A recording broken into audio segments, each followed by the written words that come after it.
এসআইআরের মেয়াদ শেষ হয়ে যাওয়ার ৩ দিন পেরিয়ে গেলেও উত্তর ২৪ পরগনার স্বরূপনগর থানার অন্তর্গত হাকিমপুর সীমান্ত চেকপোস্টে থামছেই না বাংলাদেশি নাগরিকদের ভিড়।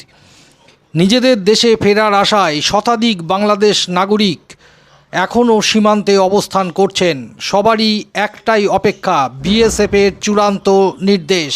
জানা যাচ্ছে, এসআইআর চালু হওয়ার পর থেকেই এই সীমান্ত পথ দিয়ে লাগাতার বাংলাদেশে ফেরার প্রবণতা লক্ষ্য করা যাচ্ছিল।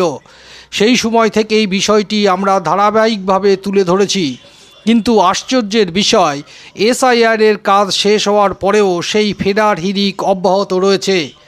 স্থানীয় সূত্রে খবর, হাকিমপুর সীমান্ত দিয়ে প্রতিদিনই বাংলাদেশে ফেরার চেষ্টা করছেন একাধিক অনুপ্রবেশকারী।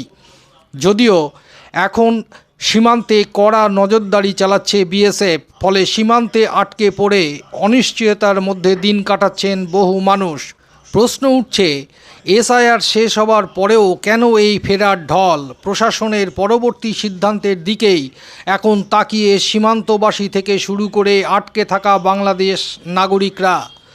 স্বরূপনগর হাকিমপুর সীমান্ত থেকে অঞ্জন শুকুলের প্রতিবেদন।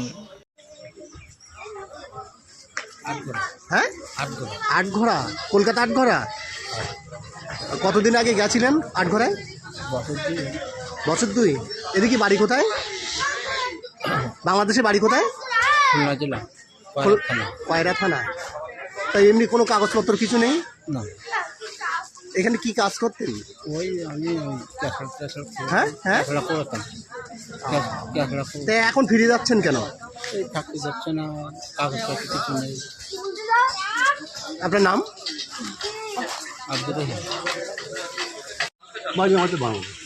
এইদিকে থাকতেন কোথায়? বামুনগাছি। হ্যাঁ, বামুনগাছি। বামুনগাছি। কতদিন আগে বামুনগাছি আসছিলেন?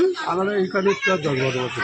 10-12 বছর। আরো বেশি কাগজপত্র আছে কিছু? কাগজ আমাদের এখানে একমাত্র আধার কার্ডটা যা করতে পেরেছিলাম, হ্যাঁ একজনের দিয়ে, হ্যাঁ। আর কিছু করতে পারিনি। এখানে আমরা ডাক্তার জায়গা থেকে হারে যাই, ডাক্তারের হসপিটালে কাগজপত্র সব কিছু নেই, তো কোনো কাগজপত্র তো মানে আধার কার্ড আছে, শুধু আধার কার্ড।